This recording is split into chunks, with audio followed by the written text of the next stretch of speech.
नमस्कार दोस्तों, स्वागत है आप सभी लोगों का Sonu study classes YouTube channel में। दोस्तों मैं आप लोगों को NCERT book class 9 Hindi chapter 7 ठेले पर हिमालय गद्य खंड पर प्रश्न उत्तर मैं आप लोगों को इस वीडियो में बताऊंगा।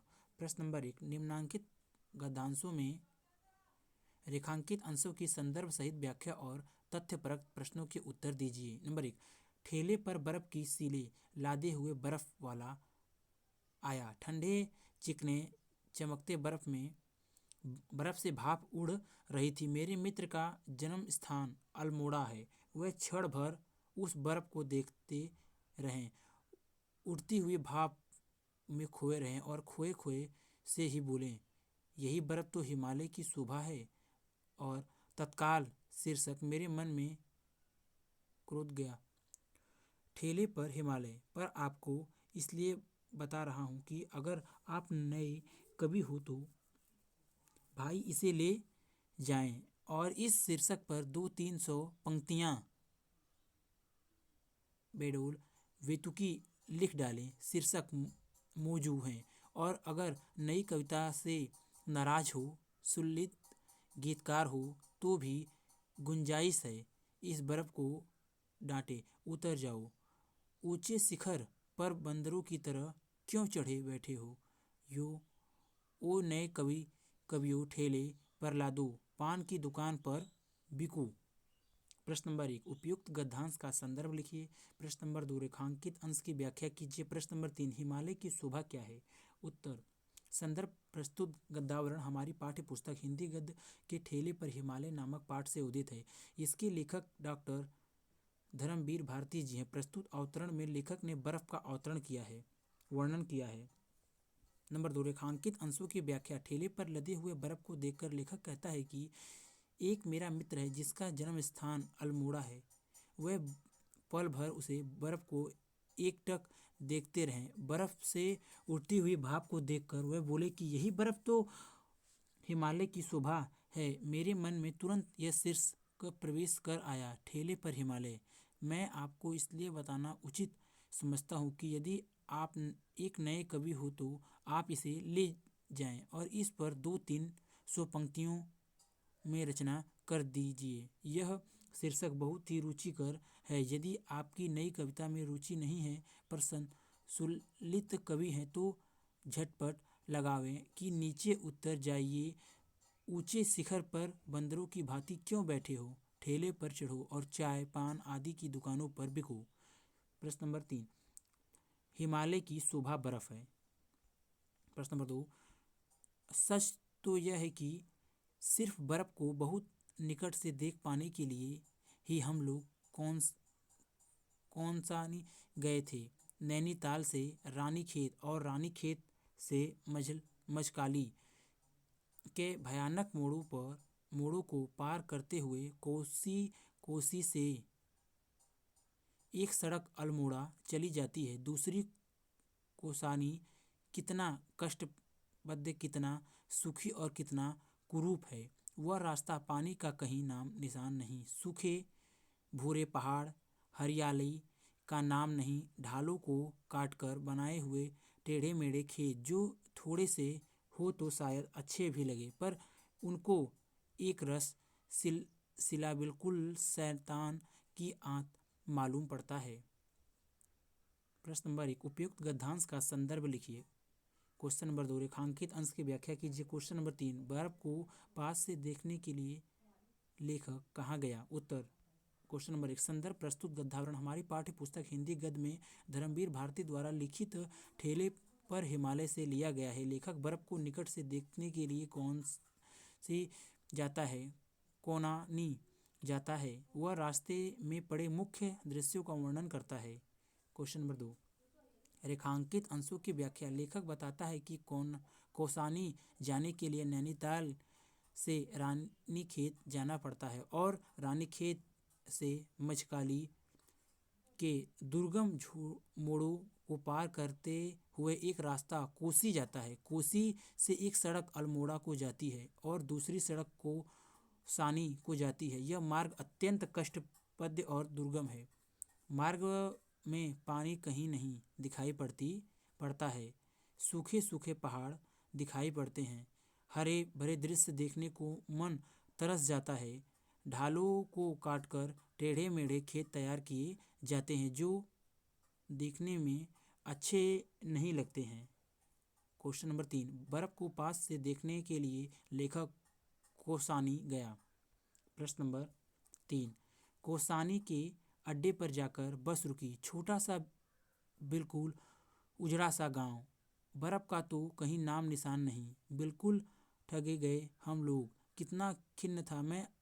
अन्न खाते हुए बस से उतरा ही जहाँ था वहीं पत्थर की मूर्ति सा स्तंभ खड़ा रह गया। कितना अपार सौंदर्य बिखरा था सामने की घाटी में। इसे कोसानी की पर्वतमाला ने अपने आंचल में यह जो अत्यूर की रंग बिरंगी घाटी छिपा रही है, इसमें ये नर और यश ही तो वास करते होंगे। 50 मील चौड़ी यह घाटी हरे मखमली कालीनों जैसे खेत, सुंदर गेरू की शिलाएं काटकर बने हुए लाल लाल रास्ते, जिनके किनारे किनारे सफ़ेद सफ़ेद पत्थरों की कतार और इधर उधर से आकर आपस में उलझ जाने वाली बैलों की लड़ियों सी नदियाँ। मन में वैसाख्यता यहाँ आया कि इन बला की लड़ियों को उठाकर कलाई में लपेट ले, आंखों से लगा लूं। प्रश्न नंबर 1, उपयुक्त गद्यांश का संदर्भ लिखिए। प्रश्न नंबर 2, रेखांकित अंश की व्याख्या कीजिए। प्रश्न नंबर 3, कौन सी घाटी थी जिसमें अत्यंत संदर्भ बिखरा पड़ा था। उत्तर नंबर 1, संदर्भ। प्रस्तुत गद्यावरण डॉक्टर धर्मवीर भारती द्वारा रचित ठेले पर हिमालय नामक यात्रा वृत्तांत से उदित है। यह यात्रा वृत्तांत हमारी पाठ्य पुस्तक हिंदी गद्य में संकलित है।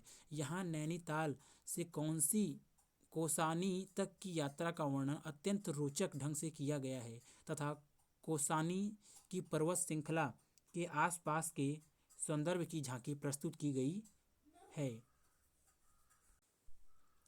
प्रश्न नंबर 2, रेखांकित अंशों की व्याख्या। धर्मवीर भारती कहते हैं कि कोसानी के सामने की घाटी के सौंदर्य और उसके आकर्षण से खिंचा हुआ मैं मंत्रमुग्ध सा उसे देखता रहा। वह कत्यूर घाटी थी जिसमें अत्यंत सौंदर्य बिखरा पड़ा था।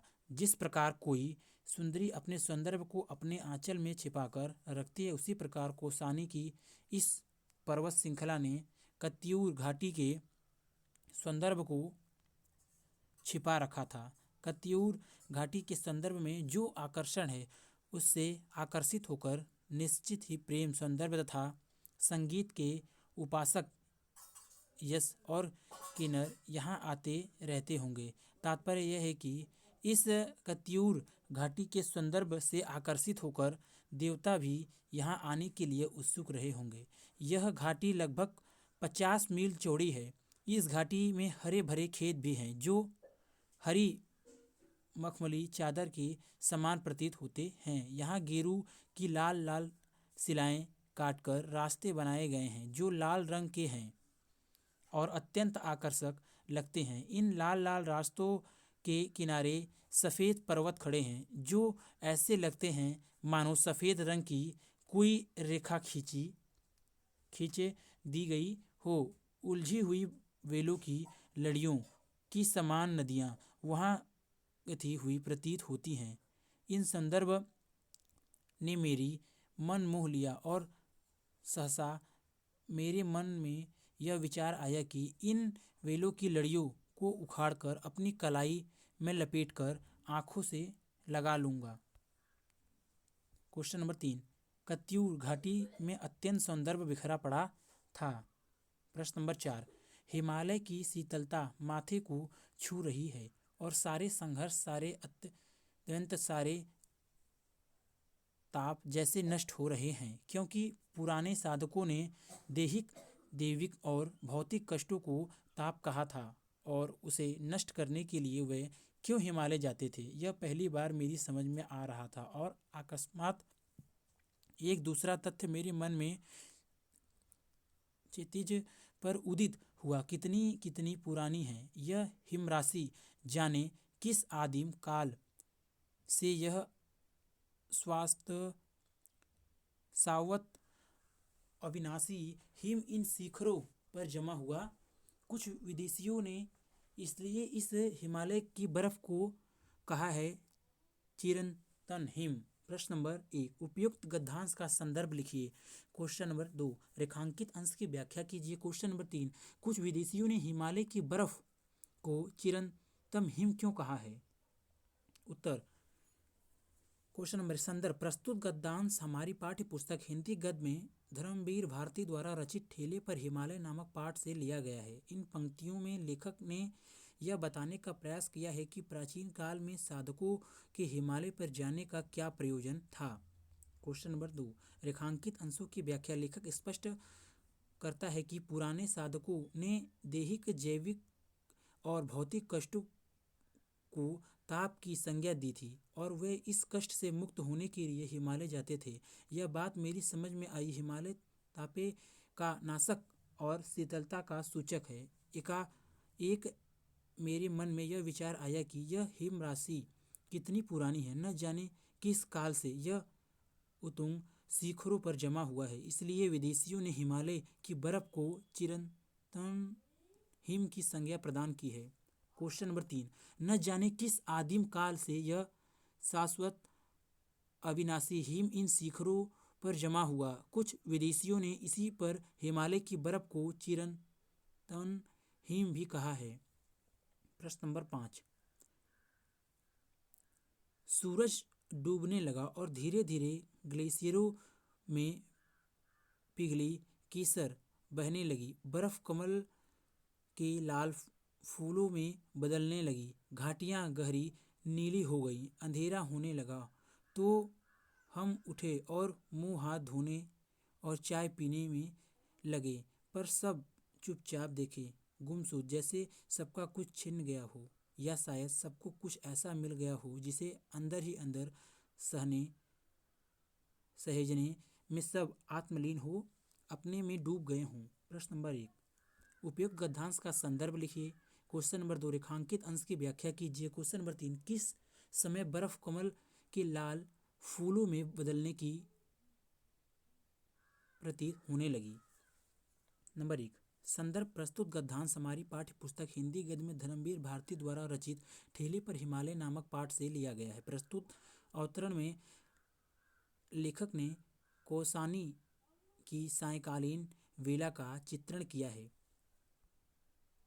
क्वेश्चन नंबर 2, रेखांकित अंशों की व्याख्या। लेखक कहता है कि जब सूर्य अस्त होने का समय आया तो ग्लेशियर में पिघली केसर प्रभावित होने लगी। बर्फ कमल के लाल फूलों में बदलने सी प्रतीत होने लगी और घाटियां नीली दिखाई पड़ने लगी। अंधेरा हो गया। मैं उठा और हाथ मुंह धोकर चाय पीने लगा।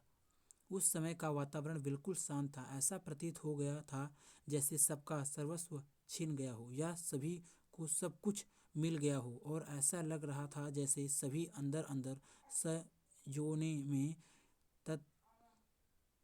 तल्लीन होकर आत्म विभोर हो गए हों। यह दृश्य अत्यंत मनमोहक था। क्वेश्चन नंबर 3, सूर्य अस्त के समय बर्फ कमल के लाल फूलों में बदलने सी प्रतीत होने लगी।